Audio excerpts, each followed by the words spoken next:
Bonjour mes amours.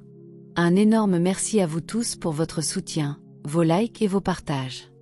Vous êtes incroyables. Si vous aimez ce que je fais, n'oubliez pas de liker, partager et de vous abonner pour ne rien rater. Vos commentaires et vos idées me motivent chaque jour à continuer. C'est parti. Dans un village africain reculé, niché entre des forêts denses et des savanes, la vie suivait les rythmes de la nature. Les habitants étaient profondément connectés à la terre et le village était entouré de coutumes, de superstitions et de croyances anciennes. Parmi eux vivait une jeune fille nommée Zalaka. Elle avait perdu sa mère très jeune et vivait désormais avec son cruel beau-père, Jabari. Zalaka était une fille gentille et résiliente, mais sa vie n'avait pas été facile. Son beau-père, un homme avide et amer, ne la voyait que comme un fardeau, un rappel constant de la richesse qui avait appartenu à sa mère. Malgré ses difficultés, Zalaka se comportait avec force. Cependant, Jabari était déterminé à ce qu'elle ne fasse plus partie de la vie de la famille. Il la forçait à faire tout le travail pénible de la maison tandis qu'il menait une vie confortable, profitant de l'héritage laissé par sa mère. Les villageois, observant les luttes de Zalaka, murmuraient qu'elle était maudite. Depuis la mort de sa mère, le malheur semblait s'abattre sur sa famille, et les signes de mauvais augure semblaient s'alourdir chaque jour. Personne n'osait s'opposer à Jabari, devenu riche aux dépens de sa belle-fille. Avec le temps, la tension entre Zalaka et Jabari grandit. Le tournant survint lorsque Jabari, fatigué de l'idée de s'occuper de Zalaka, commença à comploter pour causer sa perte. Il élabora un plan brutal pour se débarrasser d'elle une fois pour toutes. Il décida de lâcher des chiens sauvages sur elle dans la forêt, s'assurant qu'elle ne reviendrait pas vivante. Sa cruauté ne connaissait pas de limite, et le destin de Zalaka semblait scellé. Un soir, alors que le village s'installait dans le rythme tranquille de la nuit, Jabari s'approcha de Zalaka avec une fausse gentillesse dans les yeux. Il lui dit qu'il y avait une tâche dans la forêt qu'elle seule pouvait accomplir. Trouver une herbe rare nécessaire à la santé du village, quelque chose que sa défunte mère connaissait bien. Bien que Zalaka hésitât, incertaine des intentions de son beau-père, elle avait grandi en lui obéissant, croyant que cela pourrait être une chance de prouver sa valeur. Elle le suivit, ses pieds effleurant la végétation dense de la forêt, les arbres se dressant comme des sentinelles silencieuses dans l'obscurité. Alors qu'il s'aventurait plus profondément, les sons du village s'estompèrent, remplacés par l'immobilité inquiétante de la nuit. L'air était lourd, chargé d'un étrange pressentiment. Le cœur de Zalaka commença à battre dans sa poitrine, mais elle mit ce sentiment de côté, se concentrant sur les instructions de Jabari. Sans avertissement, Jabari s'arrêta, un sourire sinistre se dessinant sur son visage. Il se tourna vers elle, et sans un mot, émit un sifflement aigu dans la nuit. Le son résonna à travers les arbres, et comme invoqué par une sombre magie, une meute de chiens sauvages et affamés apparut des ombres. Leurs yeux brillaient au clair de lune, leurs côtes visibles sous leur fourrure. Affamé et désespéré, le chef de la meute grogna, les autres suivant, leurs mouvements étrangement synchronisés. Zalaka se figea, son sang se glaçant alors qu'elle réalisait enfin ce qui se passait. Ce n'était pas une tâche ordinaire. C'était un piège. La trahison de Jabari devint douloureusement claire. Il l'avait amenée au cœur de la forêt pour la laisser mourir.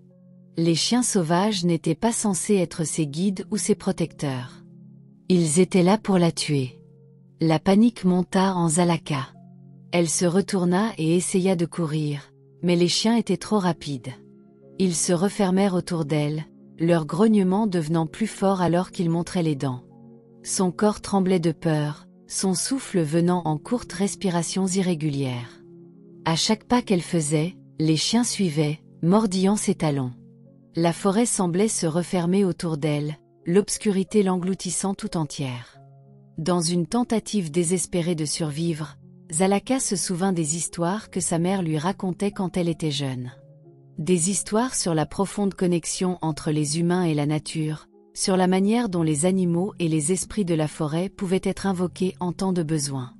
Sa mère avait parlé d'une sagesse ancienne, de la manière dont des mots prononcés avec sincérité pouvaient combler le fossé entre les humains et les créatures de la terre.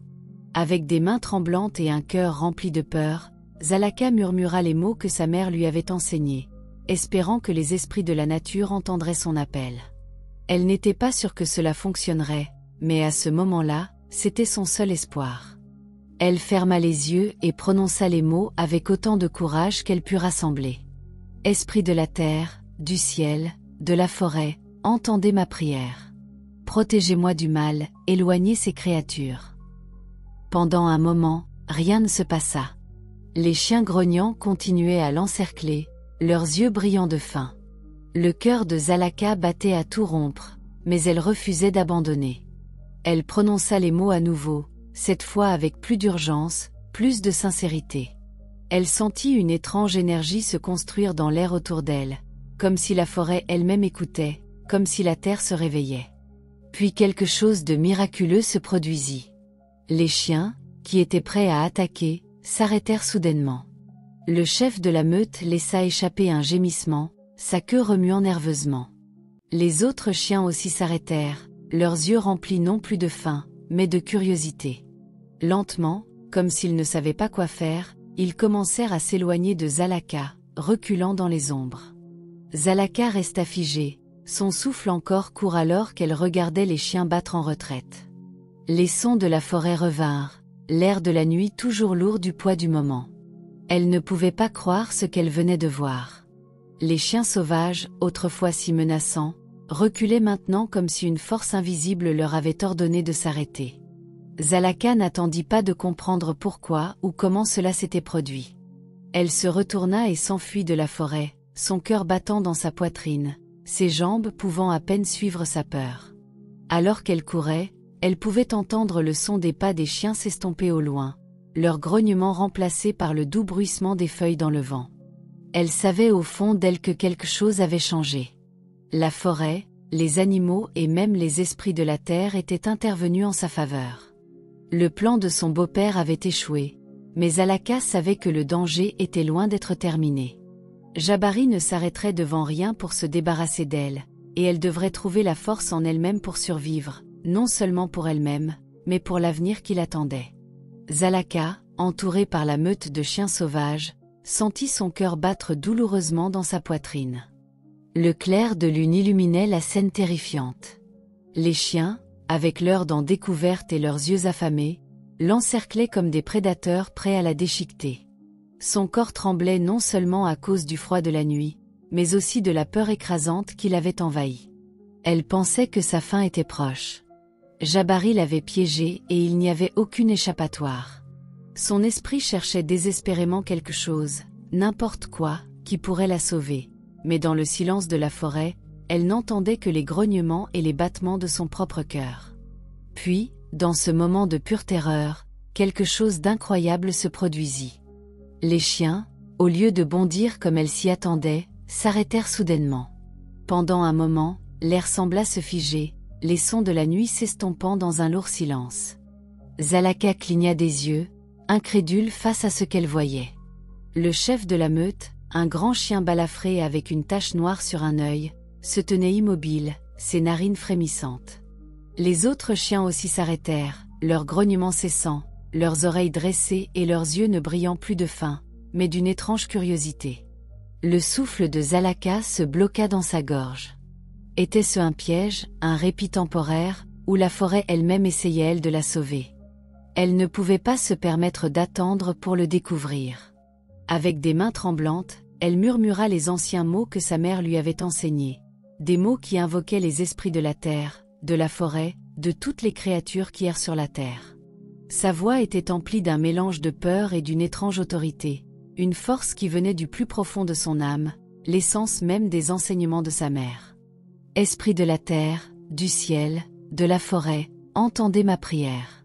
Protégez-moi du mal, laissez-moi vivre pour accomplir mon destin, dit-elle doucement, presque pour elle-même, mais avec une certitude croissante dans ses mots. Le chef de la meute, toujours à l'avant, laissa échapper un doux gémissement. Il s'approcha d'elle, baissant la tête comme pour l'inspecter. La meute resta immobile, leurs postures autrefois agressives maintenant adoucies. Zalaka n'osa pas faire de mouvement brusque, mais son cœur se remplit d'espoir. Les chiens n'étaient plus concentrés sur l'attaque. Ils l'observaient curieusement, reniflant l'air comme s'ils essayaient de comprendre ce qui avait changé. Dans un moment qui défiait toute logique, le chef de la meute s'approcha lentement de Zalaka. Au lieu de lui sauter dessus comme elle le craignait, le chien baissa la tête et lécha doucement la blessure sur son bras. Le contact froid et humide était à la fois apaisant et déconcertant. Ses yeux s'écarquillèrent et elle se figea, incertaine de croire ce qui se passait. Les actions du chien n'étaient pas celles d'un prédateur, mais celles d'un guérisseur, de quelqu'un ou quelque chose prenant soin d'elle. Les autres chiens, voyant le comportement de leur chef, commencèrent à imiter ses actions, encerclant Zalaka d'une manière protectrice étrange. Ils reniflèrent autour d'elle, leurs museaux effleurant doucement sa peau comme s'ils la testaient, la comprenaient. Pour la première fois depuis ce qui semblait être une éternité, Alaka ressentit une sensation inhabituelle, la sécurité. Ces créatures sauvages, autrefois désignées comme ses bourreaux, se tenaient maintenant à ses côtés, leurs yeux doux, leurs mouvements lents et délibérés. Jabari, se tenant à la lisière de la clairière, regardait avec horreur, incapable de comprendre ce qu'il voyait. Son plan, qui semblait si certain, avait échoué. Les chiens, au lieu de déchiqueter Zalaka, s'étaient transformés en ses protecteurs.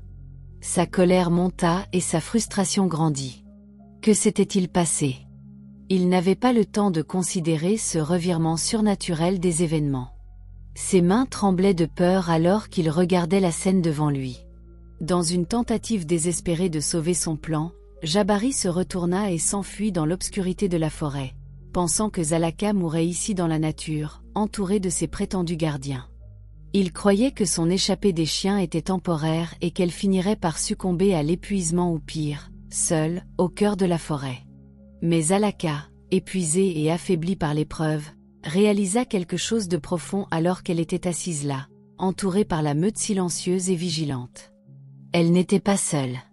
Les chiens, autrefois si sauvages et affamés, étaient devenus ses gardiens. Leur présence lui apportait un sentiment de calme et de compréhension qu'elle avait reçu une seconde chance. Elle n'était plus une orpheline sans défense à la merci de son cruel beau-père. Elle faisait maintenant partie de quelque chose de beaucoup plus grand, quelque chose qui était tissé dans la trame de la terre et des esprits du pays. Alors que la nuit avançait, les chiens restèrent à ses côtés, leur présence constante éloignant les dangers de la forêt. Les peurs de Zalaka commencèrent à être remplacées par une détermination tranquille. La trahison qu'elle avait subie de la part de Jabari avait mis en mouvement quelque chose de plus grand que ce qu'aucun d'eux n'aurait pu anticiper. Le lien de Zalaka avec les esprits de la terre et les animaux qui y erraient lui avait sauvé la vie. Elle n'avait pas été abandonnée par le monde. Elle avait été choisie, protégée par des forces au-delà de la compréhension humaine. Les vents de la forêt murmuraient doucement à travers les arbres, et Zalaka savait au fond de son cœur qu'elle venait de commencer un voyage qui changerait tout. Son beau-père l'avait sous-estimée. Et maintenant, avec les chiens à ses côtés, elle était prête à affronter tous les défis que l'avenir lui réservait. Elle n'était plus seulement une victime. Elle était une survivante, et la forêt avait répondu à son appel. Zalaka était assise par terre, meurtrie et épuisée, son cœur battant encore du choc de ce qui s'était passé. La trahison de Jabari l'avait laissée avec rien d'autre que l'air froid de la nuit et la présence imposante des chiens sauvages autour d'elle. Les chiens, qui avaient autrefois été lâchés pour la tuer, se tenaient maintenant à ses côtés, leurs grands yeux remplis de ce qui ne pouvait être décrit que comme de la curiosité et de la protectivité. Elle ne ressentait aucune peur, seulement un sentiment inhabituel de calme, comme si les créatures sauvages l'avaient acceptée, voire accueillie dans leur groupe. Alors que la nuit passait lentement, Zalaka réalisa qu'elle ne pouvait plus rester au même endroit. Elle était seule dans la nature, sans abri ni provision. Jabari l'avait abandonnée, et le village avec ses rumeurs murmurées et ses fausses croyances était loin derrière elle. Elle devait survivre ou périr. Les chiens, sentant son incertitude, commencèrent à bouger, non pas de manière menaçante, mais comme s'ils l'invitaient à les suivre. Zalaka, bien que peu sûre de ce qu'elle devait faire, se leva, ses jambes instables sous elle. Elle commença à les suivre, ne sachant pas où ils la menaient, mais faisant confiance à leur guidance silencieuse.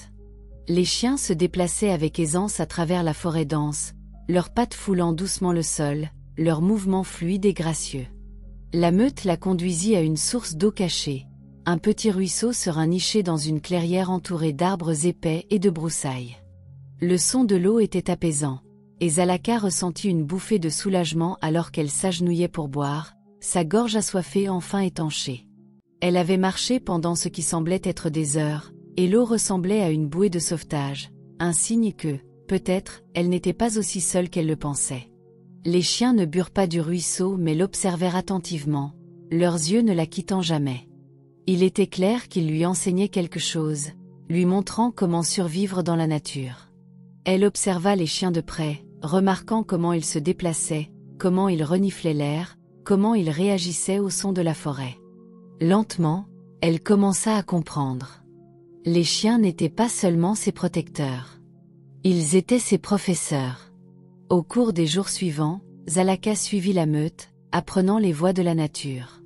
Les chiens la menèrent à des endroits où elle pouvait trouver de la nourriture, baies sauvages, racines et herbes. Ils lui montrèrent comment utiliser l'environnement à son avantage, comment trouver un abri dans les broussailles denses lorsque le temps tournait, comment éviter les dangers comme les serpents et autres prédateurs. Les sens de Zalaka s'aiguisèrent, et ses instincts commencèrent à s'aligner avec ceux des chiens. Elle pouvait entendre les mouvements subtils des créatures dans les buissons, ressentir les courants changeants du vent et reconnaître les signes des tempêtes approchantes. Le lien entre Zalaka et les chiens devint plus fort à chaque jour qui passait. Au début, elle était une étrangère, incertaine de sa place dans le monde sauvage qui l'entourait. Mais avec le temps, elle commença à se déplacer avec la meute, chassant à leur côté, dormant même à côté d'eux à l'ombre fraîche des arbres. Les chiens ne la voyaient plus comme une proie ou un fardeau. Ils la voyaient comme l'une des leurs. Zalaka avait gagné leur confiance, et en retour, ils étaient devenus sa famille. Elle avait appris leur langage et une compréhension tacite basée sur le langage corporel et l'expérience partagée. Elle savait quand ils étaient en alerte, quand ils étaient contents, quand ils avaient besoin de bouger. En retour, les chiens apprirent ses besoins, ses peurs et ses forces. Alors que les jours se transformaient en semaines, Zalaka devint connue comme la fille maudite qui marche avec les chiens parmi les villages voisins. Au début, les villageois n'avaient entendu que des rumeurs, des murmures sur une fille qui avait disparu dans la nature, son beau-père affirmant qu'elle avait été emportée par des bêtes sauvages. Mais alors que les mois passaient, des histoires étranges commencèrent à se répandre. Certains affirmaient avoir vu une fille sauvage entourée de chiens se déplaçant à travers la forêt. D'autres juraient avoir entendu des hurlements au loin dans la nuit, mais ce n'était pas le hurlement des loups. Non, c'était le son de quelque chose de bien plus ancien, de bien plus puissant. Dans les villages, la légende de Zalaka commença à grandir. Certains la voyaient comme une malédiction, une fille marquée par les esprits pour son malheur, tandis que d'autres murmuraient qu'elle était devenue quelque chose de plus, quelque chose en harmonie avec le monde naturel, un pont entre l'humanité et la nature. Les chiens, autrefois symboles de peur et de danger, devinrent une partie de son histoire. Ils devinrent l'incarnation de sa force, de sa survie et de sa défiance face à la cruauté de son beau-père. Pour certains, elle était un mythe, une légende à craindre. Pour d'autres, elle était un symbole de résilience, quelqu'un qui avait refusé d'être brisé. Pendant ce temps, Jabari était retourné au village, son histoire inchangée. Il raconta aux villageois que Zalaka avait été emportée par les bêtes sauvages de la forêt, consommée par les mêmes créatures qu'elle avait autrefois craintes. Il parla de sa disparition comme si c'était une fin tragique et inévitable, la peignant comme la victime du destin. Personne ne remit en question sa version de l'histoire, car elle correspondait aux croyances et aux peurs des villageois. Pour eux, Zalaka n'avait été rien de plus qu'une fille maudite, un malheur qui avait été réglé. Mais au fond de la forêt, Zalaka était loin d'être morte. Elle était vivante, plus forte que jamais, sa connexion avec la terre et ses créatures grandissant chaque jour. Les chiens ne l'avaient pas seulement sauvée, ils lui avaient appris à vivre en harmonie avec la terre, à faire confiance aux forces de la nature et à rester forte face à l'adversité. Elle était devenue plus qu'une simple fille. Elle était devenue une partie de quelque chose d'ancien, quelque chose qui transcendait la compréhension humaine. Et alors que la légende de la fille maudite qui marche avec les chiens se répandait, le monde réaliserait bientôt que la nature n'était pas quelque chose à craindre. C'était quelque chose à respecter. Alors que les semaines passaient après la disparition de Zalaka, le village commença à subir une série d'événements malheureux. Ce qui avait autrefois été une communauté prospère et florissante semblait maintenant frappé par une malédiction invisible. Les cultures qui fleurissaient autrefois dans le sol fertile commencèrent à se flétrir. Peu importe les efforts déployés dans les champs, les plantes ne pouvaient pas pousser. Le bétail du village, qui avait été le pilier de leur subsistance, commença à tomber malade. Les veaux mouraient mystérieusement, et les animaux plus âgés devenaient faibles et léthargiques. L'air semblait lourd, rempli d'une tension surnaturelle qui rendait de nombreux villageois mal à l'aise, comme si quelque chose de sinistre planait au-dessus d'eux. Au début, les gens écartèrent les étranges événements comme de simples coïncidences. Cependant, avec le temps, le malheur continua de se répandre. Les villageois devinrent de plus en plus préoccupés, sentant qu'il y avait plus en jeu qu'une simple malchance. Certains murmuraient que c'était la malédiction de Zalaka, une conséquence de l'injustice qui lui avait été faite par son beau-père. Ils commencèrent à se souvenir de la manière dont le village avait fermé les yeux sur ses souffrances, comment ils avaient permis à Jabari d'agir avec cruauté envers une fille innocente. Il y avait ceux qui avaient toujours remis en question la manière dont Zalaka était traitée, qui ressentaient maintenant une culpabilité profonde et rongeante. Ils se demandaient s'ils auraient dû la protéger, s'ils auraient dû s'exprimer contre les actions de Jabari. La pensée persistait dans l'air comme une vérité non dite, rendant certains villageois mal à l'aise chaque fois qu'ils se croisaient dans les rues. Les anciens, qui avaient autrefois défendu les croyances et coutumes traditionnelles du village, étaient troublés par ce soudain malheur. Ils convoquèrent une réunion du conseil où ils discutèrent des étranges événements et du désespoir croissant qui balayait le village. Beaucoup croyaient que les esprits de la terre étaient en colère contre eux pour ce qui était arrivé à Zalaka.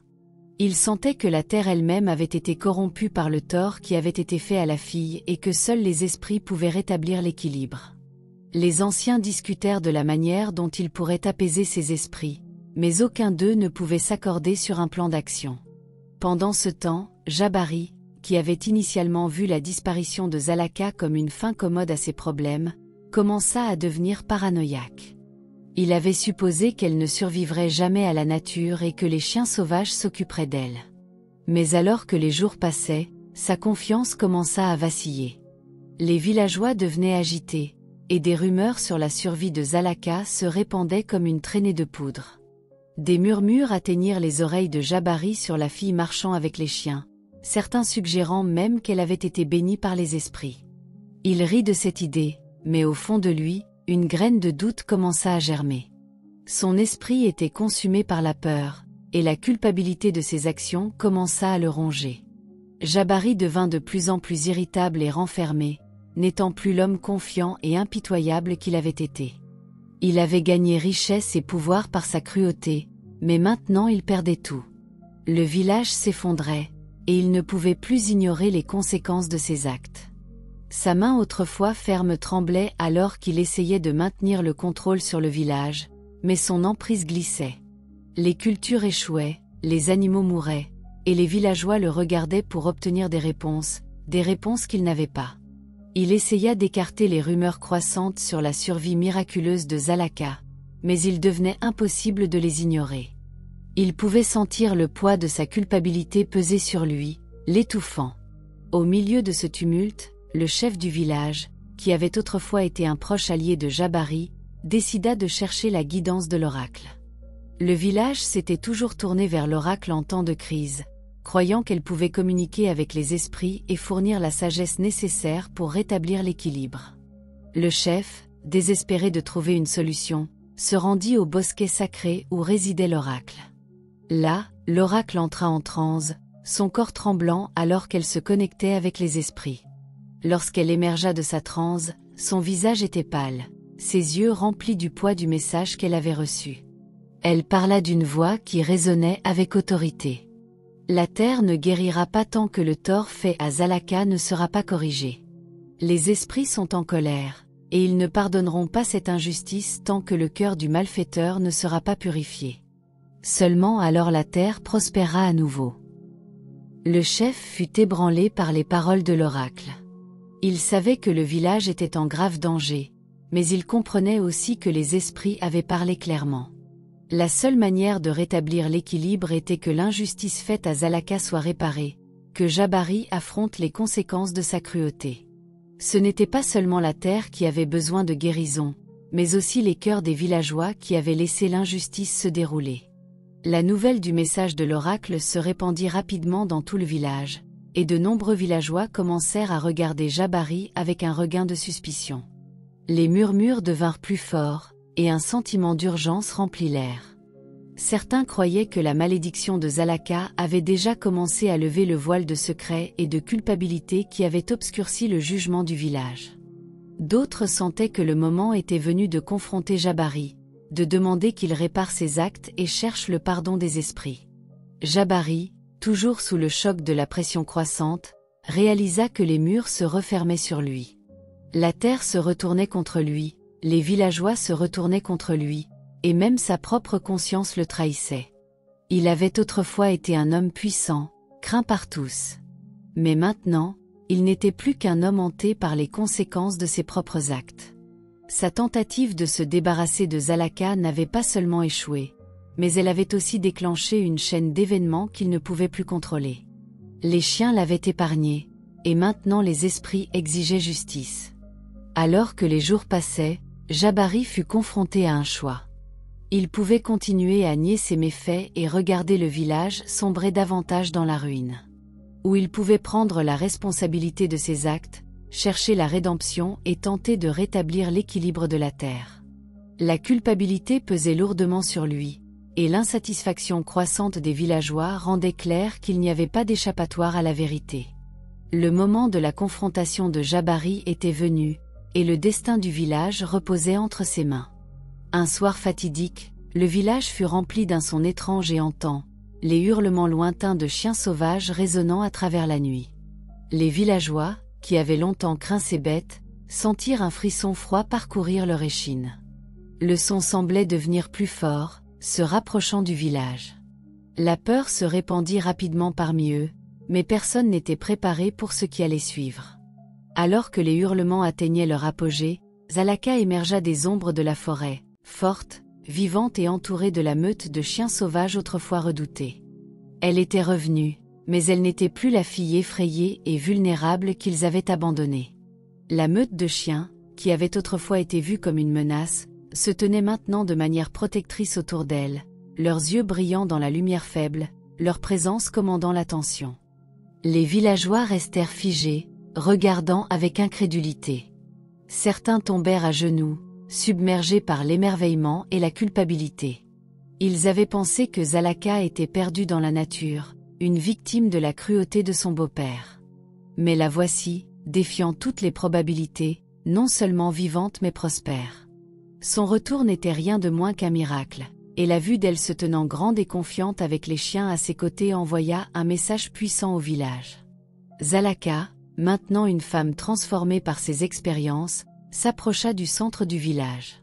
Ses yeux balayèrent la foule avant de se fixer sur son beau-père, Jabari, qui se tenait à la périphérie du rassemblement. Avec une autorité tranquille, elle l'appela devant tout le monde. Jabari essaya de maintenir sa contenance, niant toute mauvaise action, mais sa peur était palpable. Les chiens grognèrent bas, sentant sa culpabilité, leur posture devenant plus menaçante. Ils s'approchèrent de lui, un avertissement silencieux qu'ils ne le laisseraient pas échapper à ses actes passés. Les anciens, observant cette confrontation dramatique, exigèrent la vérité. N'ayant nulle part où se cacher, Jabari fut forcé d'avouer sa trahison. Le poids de ses crimes tomba sur lui, et le chef du village, furieux de sa trahison, se leva et déclara que les esprits avaient choisi Zalaka pour quelque chose de plus grand. Le vent sembla parler en accord, comme si la terre elle-même avait enfin corrigé les torts du passé. Jabari fut banni du village, rejeté comme un paria, son nom désormais synonyme de trahison et de cruauté. Sans endroit à appeler maison, il erra dans la nature, à jamais hanté par la honte de ses actes. Cependant, le village commença à guérir des profondes cicatrices que sa méchanceté avait laissées. Zalaka, autrefois méprisée et maltraitée, était maintenant vénéré par les villageois. Son retour, entouré de chiens sauvages, avait prouvé que les esprits l'avaient choisi pour quelque chose de bien plus grand qu'elle n'aurait jamais pu l'imaginer. La meute de chiens, autrefois craints comme des créatures terrifiantes, était maintenant vue comme des protecteurs sacrés, des gardiens du village et de ses habitants. Alors que les jours passaient, les malheurs du village commencèrent à s'estomper. Les cultures poussaient luxuriantes, le bétail prospérait, et les villageois, autrefois accablés par la malchance, trouvaient la prospérité revenant dans leur vie. Zalaka, maintenant sage et confiante, choisit de rester au village. Utilisant ses connaissances uniques de la nature, elle devint une guérisseuse, comblant le fossé entre les gens et les animaux, leur montrant que le pouvoir de la nature devait être respecté, pas craint.